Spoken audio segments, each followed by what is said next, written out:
Assalamualaikum warahmatullahi wabarakatuh. Alhamdulillah wassalatu wassalamu ala Rasulillah wa ala alihi wa sahbihi wa mawala. Amma ba'du fa ya ibadallah usikum wa iyaya bitaqwallah fa innal jannata uiddat liman ittaqah.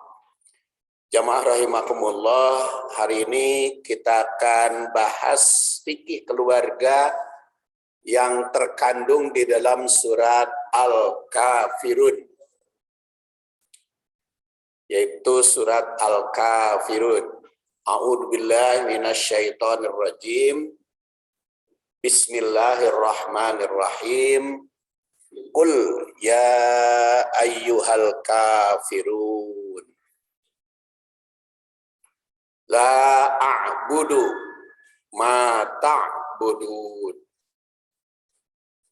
Wala antum 'abiduna ma a'bud. Wala ana 'abidum ma abattum. Wala antum 'abiduna ma a'bud. Lakum dinukum waliyadin. Kul, katakanlah olehmu. Tentu ketika ayat ini turun, perintahnya kepada Rasul. Katakan olehmu, hei Muhammad. Ya ayyuhal kafirun, wahai orang kafir. Jadi istilahnya kafir ya. Jadi kalau ada larangan menyebut orang kafir, mau diterjemahkan apa lagi? Ya ayyuhal kafirun. Katakan olehmu, hei orang kafir, la a'budu ma ta'budun. La a'bud, tidak aku beribadah atau tidak menyembah, tidak beribadah, ma ta'budun, kepada yang kalian sembah, kalian ibadahi. Wala, dan tidak antum kalian juga abidun, penyembah, ma'abud, apa yang aku sembah. Wala, dan tidak ana aku ini abidun, penyembah, ma'abatum, apa yang kalian sembah. Wala antum, dan tidaklah kalian abidun, penyembah, ma'abud, apa yang aku sembah. Lakum dinukum waliyadin, bagi kalian agamamu dan bagiku agamaku. Jadi terjemahnya, katakan hai orang-orang kafir, aku tidak akan menyembah apa yang kamu sembah. Dan aku bukan penyembah Tuhan yang aku sembah, dan kamu bukan penyembah Tuhan yang aku sembah. Dan aku tidak pernah menjadi penyembah apa yang kamu sembah. Dan kamu tidak pernah pula menjadi penyembah Tuhan yang aku sembah. Untukmulah agamamu dan untukku agamaku. Kita lihat tarikh ayat ini. Karena seperti biasa rumusannya 7 tak. Pertama tarikh, kedua tartib tilawah, terjemah, tarikh, tanasub, tahlil syarah, ta'wil, dan tatbiq. Diriwayatkan oleh Ibnu Jarir At-Tabari yang lahir 224 atau 310 Hijriah dari Sa'id bin Ma'in menerangkan Al-Walid bin Mughirah, Al-As bin Wa'il, Al-Aswad bin Al-Muttalib, dan Umayyah bin Khalaf itu menghadap kepada Rasul. Itu adalah pembesar-pembesar Quraisy. Mereka mengatakan, ya Muhammad, halum fal na'bud ma ta'bud. Hai Muhammad, mari kami menyembah apa yang kalian sembah. Dan kamu menyembah apa yang aku sembah. Nusrikuka fi amrina, mari kita bersekutu di dalam urusan kita. Jadi ajakannya seperti itu, kaum Quraisy, Muhammad, ayo kita kerjasama. Makanya orang kafir itu selalu mengajak seperti itu. Bahkan sekarang itu ada gagasan untuk membangun tempat ibadah bersama. Sekarang itu ada gagasan dibangun. Kalau dulu mah zaman orang Quraisy tidak ada gagasan untuk membentuk tempat ibadah bersama. Tapi sekarang sudah ada kemajuan nih. Mau membuat tempat ibadah bersama.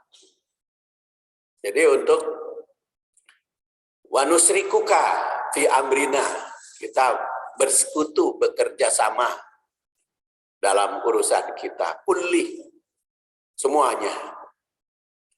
Fa in kana alladhi ji'ta bihi khairan mimma aidina kunna qad syaroknaka. Jika ada yang kamu bawa itu kebaikan,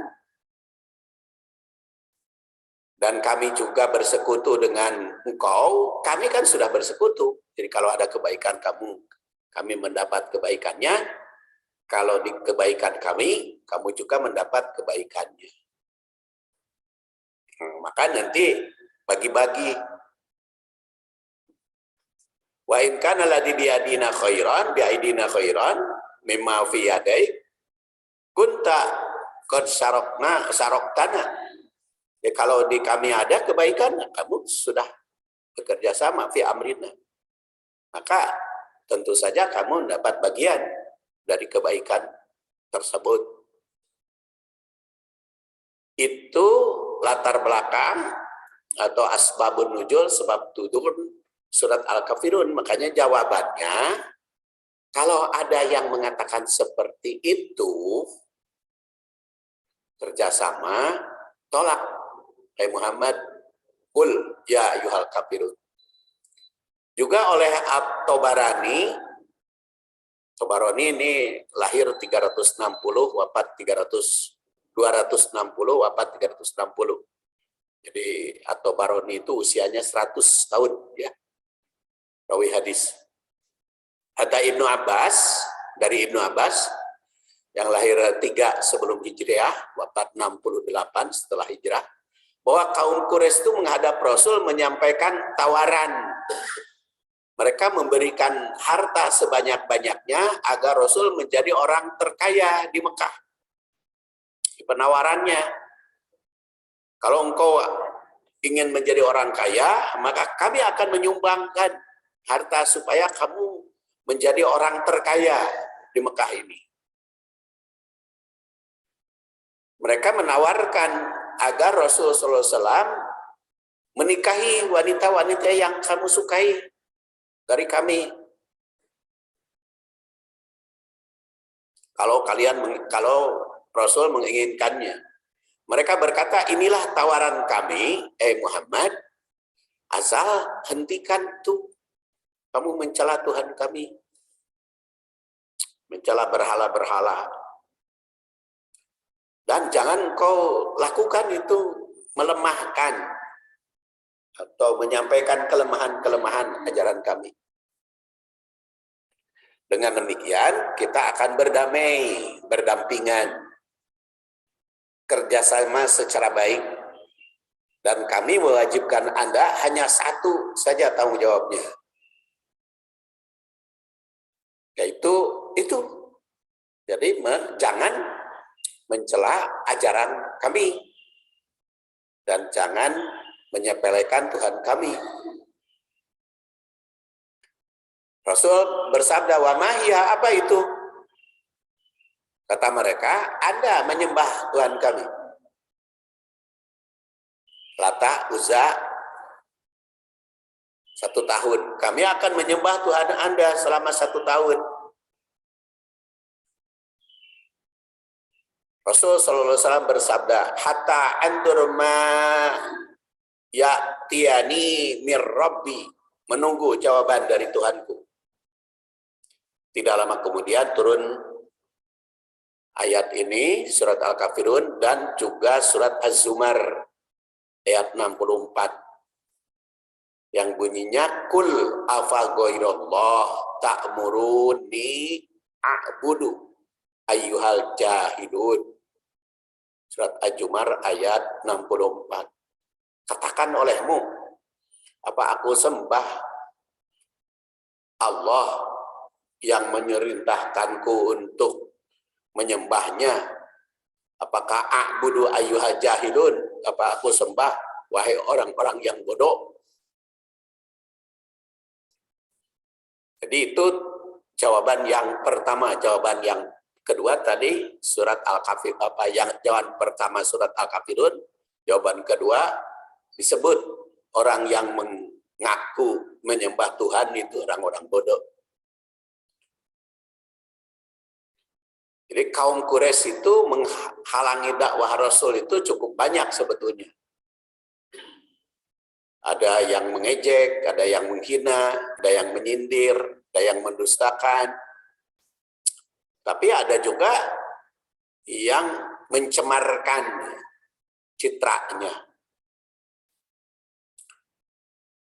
Kemudian ada juga yang menghalangi hendak mendengarkan seruan Rasul dengan menyibukkan mereka, memperlihatkan dongeng-dongeng, cerita-cerita. Semua langkah dan metode mereka itu dibantah oleh Rasul Shallallahu Alaihi Wasallam dengan surat Al-Kafirun. Sekarang kita lihat kaitan ayat ini dengan surat Al-Kautsar yang sudah kita bahas bulan yang lalu. Surat Al-Kautsar, inna a'toina kal kautsar fasholli li rabbika wanhar inna syani'aka wal abdar. Surat Al-Kautsar itu menanamkan jiwa optimis dan tidak gencar dibenci kafir. Jadi kalau orang-orang kafir membenci, mengejek, menyepelekan, maka dalam surat Al-Kautsar tekankan kamu tidak usah berkecil hati, tetap optimis walaupun tidak punya keturunan laki-laki yang hidup, kamu akan tetap sejahtera. Penerus itu pasti banyak. Karena kebencian kafir pada muslim hanya akan membuat mereka stres dan gentar. Biasanya kan benci itu bikin stres. Coba aja kalau ibu bapak membenci seseorang, bikin stres kan? Ketemu aja dengan yang dibenci, tambah stres. Nah, itu juga orang kafir membenci Rasul sama stres, apalagi yang dibenci itu semakin maju. Apa yang dibenci itu semakin hebat, itu kan bikin stres. Nah, jadi surat Al-Kafirun berkaitan dengan bimbingan agar kaum muslimin memiliki sikap yang tegas pada orang yang membenci itu. Jadi secara terbuka ayat ini memerintah berkata kepada orang kafir. Jadi jangan terlalu takut kita untuk mengatakan sesuatu kebenaran. Ya walaupun mungkin sekarang dituduh radikal ya. Dituduh segala macam. Nah itu mah dah tiba heula oge. Ada dari zaman Rasul juga tuduhan-tuduhan itu ada. Tapi kalau ternyata kita hanya takut disebut radikal, sebetulnya yang radikal itu mereka. Kalau kita kan toleransi kepada agama apapun, karena sikap di dalam Islam ada toleransi. Jadi yang radikal itu justru yang tidak toleransi, yang memaksakan diri. Kita kan tidak pernah memaksakan diri orang lain masuk Islam, itu tidak pernah. La ikraha fiddin, karena dilarang kita. Memaksakan orang yang tidak Islam disuruh masuk Islam itu kan dilarang oleh Islam. La ikraha fiddin, tidak boleh memaksakan orang lain masuk kepada agama Islam. Nah kalau kita memaksa anak sholat, memaksa teman-teman ke jalan yang baik, itu adalah sesama muslim. Jadi kalau kepada orang non-muslim itu tidak ada paksaan. Tapi kalau sesama muslim itu karena itu perintah. Kemudian tanasub atau kaitan yang kedua, surat Al-Kautsar memberikan bimbingan agar ibadah seperti sholat dan kurban ikhlas karena Allah Ta'ala. Surat Al-Kafirun memerintahkan agar ibadah muslim itu berbeda dengan orang kafir. Perbedaan tersebut baik di dalam tujuan, cara, maupun latar belakangnya. Jadi, yang diperintahkan oleh Al-Kautsar, sholat dan berkurban secara ikhlas, lirobbika, karena Tuhanmu, itu selain ikhlas karena Allah, juga berbeda dengan agama lain cara ibadahnya. Jadi kita Allahu Akbar, baca Fatihah baca iftitah, baca Fatihah, surat, itu berbeda dengan yang mereka lakukan, orang-orang kafir lakukan, walaupun mereka mungkin dikatakan sembahyang dan sebagainya, tapi caranya berbeda. Dalam ibadah itu berbeda. Tapi kalau di dalam muamalah mah boleh saja sama, berpakaian boleh sama. Di zaman Rasul juga ada orang kafir yang masuk Islam, kan tidak diganti pakaiannya. Biasa saja, boleh. Seperti Salman Al-Farisi, itu gaya Parsi, tetap. Tidak berarti kalau masuk Islam, pakaiannya harus ganti, harus berbeda, harus seragam. Di kita istilahnya ada pakaian muslim, ada pakaian non-muslim. Padahal kan aslinya kan mode nama sama saja. Hanya seperti yang telah kita bahas, ada aturan-aturan yang khas bagi kaum muslimin seperti menutup aurat. Tapi sebetulnya agama mereka juga menyuruh menutup aurat. Asli nama. Jadi itu di dalam ibadah yang berbeda itu. Jadi man tashabbaha biqaumin fahuwa minhum, menyerupai mereka, termasuk golongan mereka, itu di dalam masalah ibadah ternyata. Sebab kalau di dalam kehidupan sehari-hari tidak berbeda, seperti makan. Makan mereka sama aja, makanan korma, makan muslim juga korma, sama. Di zaman Rasul itu yang pakai gamis itu bukan hanya muslim. Orang-orang kafir juga pakai gamis, pakai sorban, pakai igal, sama.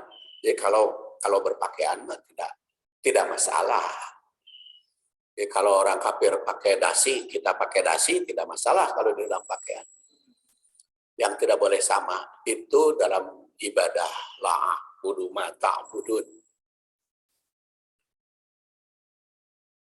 Kemudian ibadah yang ikhlas yang diperintahkan dalam surat Al-Kautsar tidak perlu mencari keridhaan agama lain.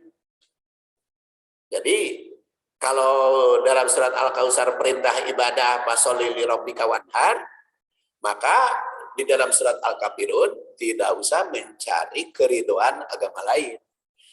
Dalam ibadah mah yang kita cari ikhlas itu keridhaan Allah Subhanahu wa taala. Jangan sampai kita sedang sholat ya. Karena sekarang mah zaman toleransi, jadi tidak mau membaca surat Al-Kafirun. Al-Kafirun. Padahal Al-Kafirun dan Al-Ikhlas itu paling sering dibaca. Adalah setelah tawaf Al-Kafirun dan Al-Ikhlas. Sampai setelah tawaf itu Al-Kafirun dan Ikhlas itu tegas ya. Al-Kafirun sikap, ikhlas menghadap orang-orang kafir, dan al-ikhlas itu diri sendiri. Kita akan lihat nanti kajiannya. Jadi tidak usah mencari keriduan agama lain.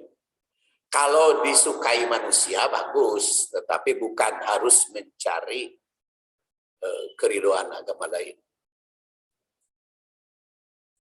Ini gambaran kaitan ya. Jadi surat Al-Kautsar, ini surat Al-Kafirun. Jadi ibadah mesti ikhlas karena Allah dalam Al-Kautsar merintahkan agar ibadah kepada Allah itu ikhlas, murni. Karenanya jangan merasa gentar menghadapi tantangan orang yang membenci. Dan surat Al-Kafirun ini memerintahkan siap menghadapi tantangan orang kafir. Tidak, ibadah kepada Allah itu tidak meniru orang kafir. Berbeda. Orang kafir penyembah Tuhan tidak sama. Jadi itu prinsip.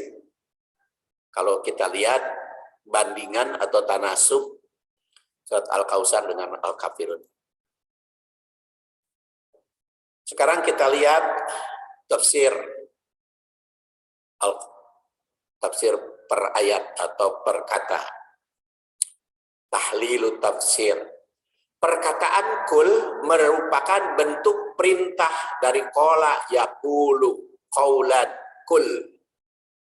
Oleh karena itu perintah. Jadi secara historis perintah ini tunjukkan kepada Rasul menjawab ajakan kaum Quraisy. Makanya ya ayyuhal kafirun. Ketika ayat ini turun. Tapi ketika ayat ini kita baca, maka perintahnya berlaku kepada kita. Dengan demikian, mana ayat ini katakan olehmu kepada orang kafir. Jadi kuliah ayyuhal kafirun itu la a'budu ma ta'budun lakum dinukum waliyadin, itu kepada orang kafir. Jadi jangan dikatakan kepada kaum muslimin. Lakum dinukum waliyadin. Jangan dikatakan kepada muslimah. Itu kepada orang kafir. Jangan sampai ada yang mengajak kita untuk berbuat baik, lalu kita kan agamamu untukku, agamaku untukku, itu dikatakannya kul ya ayyuhal kafirun, kepada orang kafir.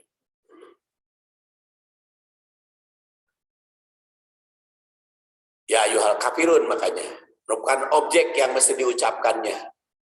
Dengan demikian mana ayat ini kepada orang kafir katakan. Dan perkataan kafirun merupakan bentuk jama dari kafir yang telah diketahui kekufurannya dengan menolak kebenaran. Ditinjau dari sudut bahasa, kafirun itu kafaro, itu kan berarti menutup atau menolak atau menutupi ya, kafaro. Jadi pengertian kafir, ya ayyuhal kafirun, itu bersifat umum, mencakup seluruh orang yang menolak seruan Islam dari lapisan manapun. Jadi yang menolak seruan Islam itu kafir. Rasul SAW diperintah untuk mengucapkan kata yang indah, tapi dalam hal akidah mesti jelas. Perbedaannya tegas. Rasul itu tidak pernah mengucapkan kata-kata jelek, kata-kata menyakitkan. Kan pernah terjadi ada orang Yahudi, ceritanya pernah saya sampaikan dalam kajian ini. Orang Yahudi itu kan menghadap kepada Rasul, datang ke rumahnya mengucapkan assalamualaikum. Assalamualaikum itu racun atau hancur bagimu. Maka Aisyah itu menjawab waalaikumsalam walaknah. Kata Aisyah itu, kamu hancur dan kutukan dari Allah Subhanahu wa Ta'ala. Ucapan Aisyah itu tegur oleh Rasul. Innallaha yubghidul fahsya wat tafahhush. Hai Aisyah, Allah itu membenci ucapan-ucapan yang buruk. Jangan pakai wa'alaikumul la'nah. Kata Aisyah, ya Rasulullah, apa engkau tidak mendengar ucapan Yahudi yang begitu keras mengejekmu? Maka Rasul menjawab, apa jawabanku? Apa kamu dengar gak jawabanku? Oh iya, jawabanku wa'alaikum. Jadi ketika orang Yahudi mengucapkan assalamualaikum ya Abul Qasim, jawaban Rasul wa'alaikum. Kamu juga. Jadi kalau mereka mengucapkan jelek, jelek juga kepada kamu. Kamu kalau mengucapkan baik, baik juga bagi kamu. Itu kan kata yang indah. Jadi Aisyah nambah walaknah itu tidak boleh, karena Rasul itu tidak pernah mengucapkan kata-kata yang menyakitkan. Tetapi kalau urusan ibadah, tegas bedanya. Kepada orang kafir, kepada yang menutup diri itu. Dan orang kafir itu adalah innalladzina kafaru sawaun alaihim a'andatahum am lam tundirhum la yu'minun. Orang kafir itu yang jelas-jelas mengatakan kekufuran, yang terang-terangan diberi peringatan ataukah tidak. Itu dalam surat Al-Baqarah ayat 6. Jadi orang yang tidak beriman kepada Quran juga termasuk kafir kalau mereka terang-terangan menolak, menutup diri atas ajakan kebenaran. Mereka tidak mau membuka telinga, mata, dan hatinya untuk menerima kebenaran. Walaupun kebenaran itu sudah terbuka. Tapi mereka tetap menutup diri, menutup telinga dan hatinya untuk menerima fakta itu. Bahkan menurut As-Sabuni, orang yang menentang dan mendustakan Rasul pun termasuk kafir. Walaupun mereka beriman, mengaku beriman kepada kitab terdahulu, tapi kalau menentang Quran itu disebut kafir. La a'budu ma ta'budun. Kemudian la a'budu ma ta'budun. La tidak, a'budu aku beribadah, ma ta'budun apa yang kamu sembah, apa yang kamu ibadahi. Secara bahasa perkataan la nafi, yaitu menafikan atau menyangkal a'budu ma ta'budun. Ini fi'il mudhari ya. La a'budu. Kalau a'budu itu kan bisa akan dan bisa sedang.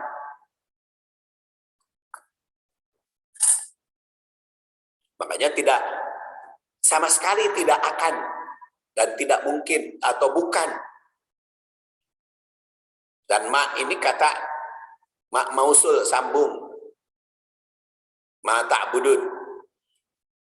La disambungkan dengan ma, apa yang aku tidak beribadah kepada apa yang kalian sembah. Oleh karena itu maknanya a'budu ma ta'budun, tidak akan mau menyembah. Kalau kamu mengajak, aku tidak akan mau. Dan aku tidak akan menyembah ma ta'budun, apa yang kalian sembah. Jadi ayat ini berisi tekad atau janji di hadapan orang kafir. Tidak akan menyembah apa yang kalian sembah.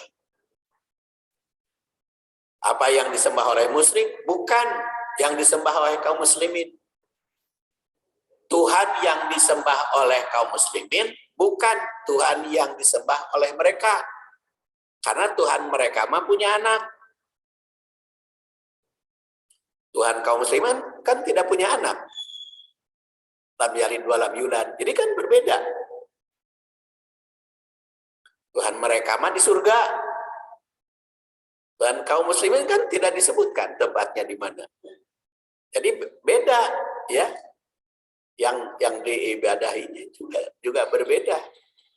Jadi tidak ada kesamaan. Jadi jangan dianggap ya toleransi kan sama-sama sudah mengakui Tuhan. Iya, mengakui tetapi beda. Wala antum abiduna ma'abud, kan kalian juga tidak menyembah apa yang aku sembah. Karena bukan penyembah Allah mereka itu.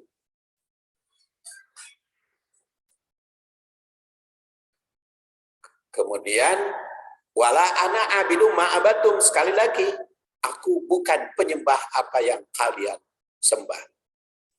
Karena apa yang dilakukan oleh mukmin tidak sama dengan apa yang dilakukan oleh musyrik. Beberapa ayat ini menegaskan bahwa antara mukmin dengan musyrik itu berbeda dalam ibadah, baik yang dituju, cara, waktu maupun tujuannya. Jadi tidak mungkin kalau berdasar surat Al-Kafirun itu tidak akan ada yang membangun rumah ibadah bersama. Sama sekali waktunya beda, caranya beda, yang disembahnya juga berbeda. Jadi kita sebagai keluarga itu harus punya sikap. Karena yang kita bicarakan keluarga ini ya. Karena apa? Karena syarat ibadah itu minimal yang paling pokok dua. Yang pertama tajridul maksud. Itu ikhlas lillahi ta'ala, tajridul maksud. Jadi tujuannya hanya satu, Allah. Seperti diikrarkan kul inna sholati wa nusuki wa mahyaya wa mamati lillahi rabbil alamin la syarika lahu wa bidzalika umirtu wa ana awwalul muslimin.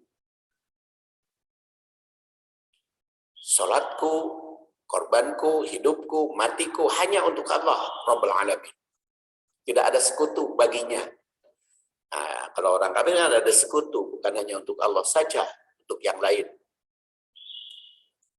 Kemudian yang kedua adalah tajridul mutaba'ah.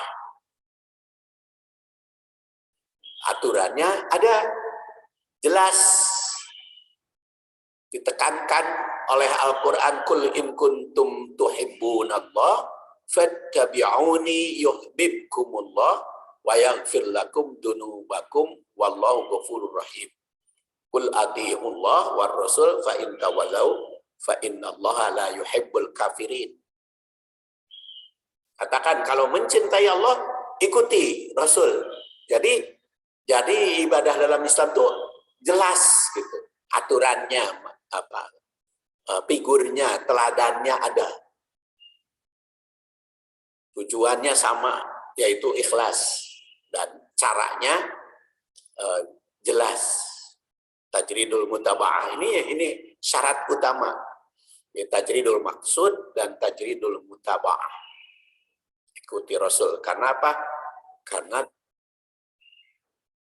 fattabi'uni dan kul inna sholati wa nusuki wa mahyaya wa mamati lillahi rabbil alamin. Di dalam ayat ini tegas, jika mencintai Allah ikuti Rasul. Dengan mengikuti Rasul maka Allah mencintai, dan bila tidak mengikuti Rasul Allah tidak cinta. Mereka itu berbeda. Kalau beribadah mereka kan cara-caranya dibikin, diciptakan. Kalau ibadah dalam syariat Rasul itu bukan bikinan sendiri, bukan bikinan Rasul, tapi sudah ada dari Allah. Wala antum abiduna ma'abud, makanya diulang lagi. Kamu bukan penyembah apa yang kamu sembah, karena beda cara, beda tujuan, beda praktek. Makanya lakum dinukum waliyadin. Karena segalanya berbeda, maka akibatnya pun tidak akan sama. Untukmu cara ibadahmu, untukku cara ibadahku. Jangan kerjasama. Kalau kamu seperti itu, silahkan. Kami juga tidak akan mengganggu kalian. Kalau kami seperti ini, begini. kamu tidak boleh mengganggu. Lakum dinukum waliyadin, terhadap orang kafir itu seperti itu. Sekarang kita lihat takwil ayat. Surat Al-Kafirun merupakan prinsip akidah dan ibadah yang tidak ada kerjasama dengan non-muslim. Kalau sekali lagi saya katakan tadi, kalau urusan bukan urusan ibadah, boleh kerjasama, membangun jalan, berekonomi tidak ada larangan untuk kerjasama dengan mereka. Prinsip ini harus diucapkan kepada mukmin, diucapkan oleh orang mukmin kepada kafir, karena qul ya ayyuhal kafirun. Karena perkataan qul itu merupakan perintah untuk mengucapkan pada orang kafir. Jika berani mengucapkan, maka berani berargumentasi. Makanya ayat-ayat yang berkaitan dengan akidah itu banyak yang diawali qul. Qul ya ayyuhal kafirun la a'budu ma ta'budun. Qul huwallahu ahad. Qul a'udzu birabbil falaq min syarri ma khalaq. Qul a'udzu birabbin nas. Qul afa ghairallah. Qul, banyak di dalam Al-Qur'an perintah qul untuk mengucapkan apa yang kita yakini. Karena iman itu qaul bil lisan, i'tiqad bil jinan, wal amalu bil arkan. Ngomong dengan lisan, yakini di dalam hati nurani, dan dipraktekkan dalam perbuatan. Kedua, pahala yang didapat manusia disesuaikan dengan amal masing-masing. Ibadah seorang muslim, manfaatnya untuk muslim. Ibadah orang kafir, manfaat dan mafsadatnya untuk orang kafir juga, karena lakum dinukum waliyadin. Terus toleransi dengan non-muslim bukan dengan ikut ibadah. Kalau tadi diperintah toleransi, ya umat Islam juga diperintah toleransi, tapi bukan dengan ikut ibadah. Tapi memberikan kebebasan. Kita tidak boleh mengganggu ibadah mereka. Dan tidak perlu kita mengajak mereka untuk ibadah bersama kita. Dan tidak saling ganggu, tidak saling menghalangi, tidak pula saling menyelamatkan selamat.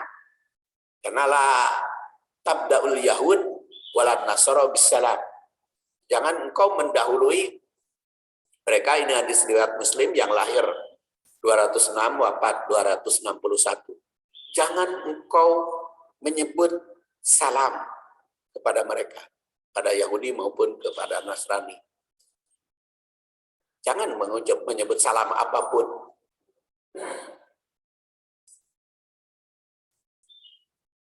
Tatbiknya, setiap anggota keluarga beribadah sesuai dengan aturan syariah. Jangan meniru orang kafir. Toleransi hanya berlaku dalam urusan keduniaan dan kemanusiaan. Tidak berlaku di dalam akidah dan ibadah. Jadi kalau di dalam keduniaan, dalam muamalat, silahkan. Tapi kalau dalam ibadah, tidak ada. Untuk keluarga muslim harus punya prinsip. Jangan niru. Kedua, hubungan dengan keluarga yang berbeda agama tetap terjalin. Tidak perlu saling benci. Tapi jangan pula ikut campur dalam ibadah urusan intern. Jadi mungkin ada tetangga yang berbeda agama, kita harus tetap berbuat baik terhadap mereka. Atau ada anggota keluarga tapi beda agama, tetap berbuat baik kepada mereka. Hanya dalam ibadah saja. Tidak boleh ikut campur.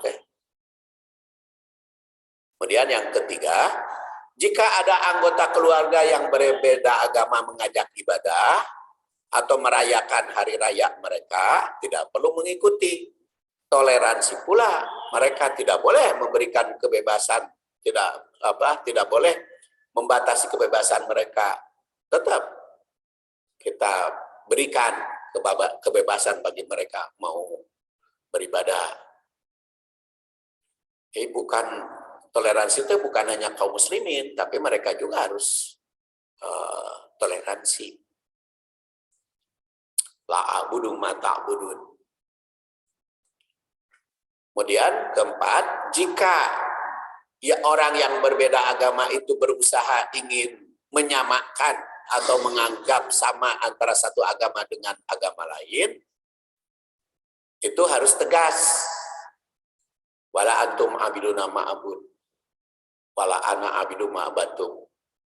Jadi, jangan dicari-cari kesamaan. Dan tidak perlu juga dicari-cari perbedaan. Pokoknya mah, kita sebagai muslimah sudah ada aturannya. 5. Jika yang berbeda agama itu mengajak saling bantu dalam hal keagamaan, tolak secara baik. Lakum dinukum waliyadin, kalimatnya. Lakum dinukum waliyadin. Uruslah, silakan agama kalian, dan aku juga mengurus agamaku. Toleransi ke-6, toleransi umat beragama utamanya dengan tidak mengganggu orang yang tidak mengganggu. Orang yang tidak memerangi, kita juga tidak memerangi. Allah berfirman, la yanhakumullah anil ladina lam yuqatilukum fid din wa lam yukhrijukum min diyarikum an tabarruhum wa tuqsitu ilaihim innallaha yuhibbul muqsitin. Innama yanhakumullah anil ladina qatalukum fid din wa akhrajukum min diyarikum wa dhaharu ala ikhrajikum an tawallawhum wa may yatawallahum fa ulaika humudz zalimun. Allah tidak melarang kamu untuk berbuat baik dan berlaku adil terhadap orang-orang yang tidak memerangi kamu. Jadi, kalau mereka tidak menghalangi kamu, harus berbuat baik. Sungguhnya Allah menyukai orang-orang yang berlaku adil. Jadi harus tetap adil kepada non-muslim juga. Sungguhnya Allah itu melarang menjadikan sebagai kawanmu, padahal mereka memerangi kamu. Nah, merangi itu kan ada dua macam. Ada ghazwul fikri, ada ghazwul askari. Ghazwul askari, terang-terangan. Kalau ghazwul fikri, itu pikiran. Nah, itu yang tidak boleh itu baik terhadap orang yang memerangi. Kalau mereka tidak memerangi, kita juga tidak boleh berbuat buruk. 7. Setiap muslim dituntut jangan tergiur oleh rayuan dan tawaran orang musyrik yang mungkin saja mempesonakan. Rasul SAW itu berkali-kali diajak oleh orang-orang kafir, orang-orang musyrik melalui pamannya yang bernama Abu Thalib. Dia mengatakan, ya ibna akhi qad ja'ani qaumuka yaskunaka wa qad aduni fika wa halamuni ma la atiqu ana wa la anta fakfuf anhum ma yakrahun min syatamika abaihim wa ghaibika dinihim. Wahai anak saudaraku, Abu Thalib memanggilnya wahai anak saudaraku, karena Abu Thalib dengan Abdullah, ya, bapaknya Rasul yang sudah wafat sebelumnya ketika berusia 25 tahun. Abdullah itu anaknya cuma satu, Rasul. Makanya disantuni oleh Abu Thalib. Maka dia mengajak, wahai anak saudaraku, kaummu sudah mengajak begini, mendesakku untuk membaniku. Aku tidak bisa memikulnya, tapi mereka mengajak terus. Maka beliau bersabda, wallah,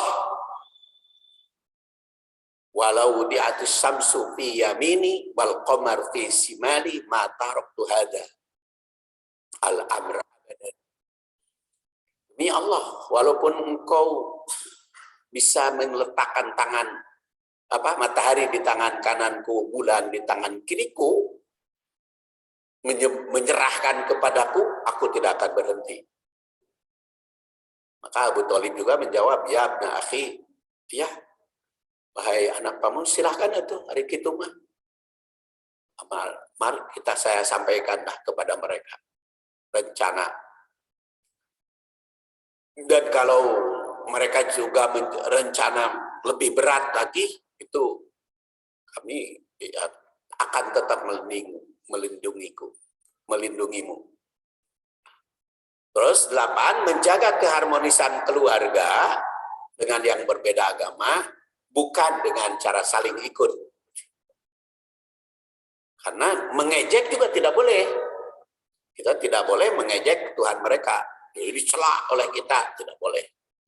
Karena la tasubul ladina yad'una min dunillah fayasubullah. Kamu jangan mencela, mengejek apa yang mereka sembah. Karena bisa mengejek kita. Jangan kamu memaki sesembahan yang mereka sembah selain Allah. Karena mereka nanti akan memaki Allah dengan melampaui batas tanpa pengetahuan.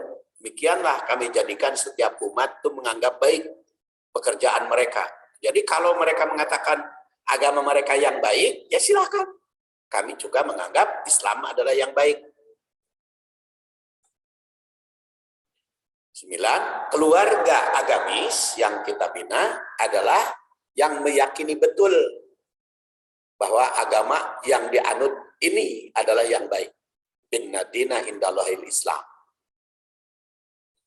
Dan membiarkan orang untuk menganggap agamanya yang baik, cara yang baik.